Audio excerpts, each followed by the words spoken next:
আসসালামু আলাইকুম। যৌতুক, যেটি প্রাচীনকাল থেকে চলে আসা একটি সামাজিক ব্যাধি। যৌতুক নারী নির্যাতনের হাতিয়ার হিসেবে ব্যবহৃত হচ্ছে দীর্ঘদিন ধরে। যৌতুক আইনগত এবং ইসলামী দুই দিক থেকেই অবৈধ। যৌতুকের বলি হয়ে আমাদের দেশে প্রতি বছরই হাজার হাজার নারী প্রাণ হারাচ্ছে।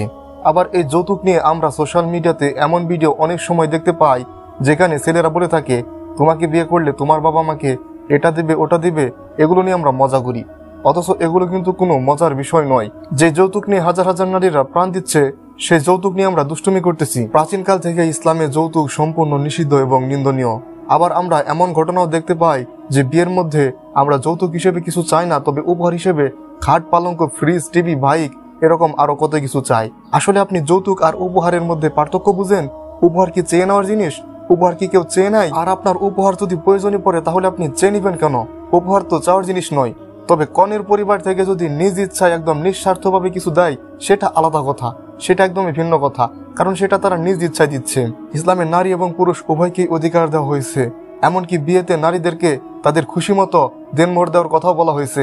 আল্লাহ তাআলা সূরা বাকারাতে বলেছেন, তোমরা অন্যায়ভাবে একে অপরের সম্পদ ভোগ করবে না। রাসূল সাল্লাল্লাহু আলাইহি সাল্লাম আরো বলেছেন, যে ব্যক্তি যৌতুকের দাবি করলো এবং যৌতুক প্রদান করলো সে জাহান্নামে যাবে।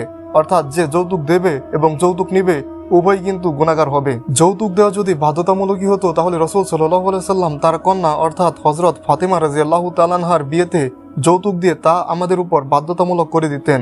কিন্তু রাসূল সাল্লাল্লাহু আলাইহি সাল্লাম তার কন্যার বিয়েতে কোনো ধরনের যৌতুক দেননি। আর আমাদের পাড়ায় আন্টি নামক কিছু লোক থাকে যারা কিনা কারো বিয়ে হলে নতুন বউকে এটা জিজ্ঞাসা করে যে তোমার বাবা আমাদের ছেলেকে কি দিবে, আমাদের ছেলের যোগ্যতা তো এই ওই, আমাদের ছেলে ডাক্তার, ইঞ্জিনিয়ার, উকিল, আরো কত কিছু, আমাদের ছেলে তো ফ্রিজ পাওয়ার যোগ্য, বাইক পাওয়ার যোগ্য, আলমারি পাওয়ার যোগ্য, আরো কত কিছু। আপনি ডাক্তার বা ইঞ্জিনিয়ার হয়ে যদি ডাকাতির রূপ ধারণ করেন তাহলে আমার কিছু বলার নেই, কারণ আপনি ক্লাস 1 থেকে মাস্টার্স পর্যন্ত পড়াশোনা করে যদি এইটুকু না জানেন যৌতুক একটি সামাজিক ব্যাধি, তাহলে আমার কি বলার থাকতে পারে। একটা সময় ছিল যখন মেয়ে মানুষদের মানুষ বলে গণ্য করা হতো না।